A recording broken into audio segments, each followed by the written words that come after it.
અને પૂર્વ આઈએએસ પ્રદીપ શર્માને 5 વર્ષની જેલની સજા। કચ્છમાં જમીન ફાળવણીના કેસમાં દોષિત સાબિત થયા પ્રદીપ શર્મા આરોપ સાબિત થયા। ભુજ કોર્ટે સજા ફટકારી છે। પ્રદીપ શર્માએ નિયમોનું ઉલ્લંઘન કરી જિંદાલ ગ્રુપને જમીન ફાળવી હતી। કેસમાં પ્રદીપ શર્મા સહિત 4 આરોપીઓને દોષિત ઠેરવવામાં આવ્યા છે।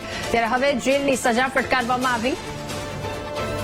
વધુ માહિતી મેળવીશું। સંવાદદાતા ભરતસિંહ આપણી સાથે ફોનલાઈન પર જોડાયા છે। ભરતસિંહ, પૂર્વ આઈએએસ પ્રદીપ શર્માને 5 વર્ષની જેલની સજા ફટકારાઈ, શું વધુ વિગતો?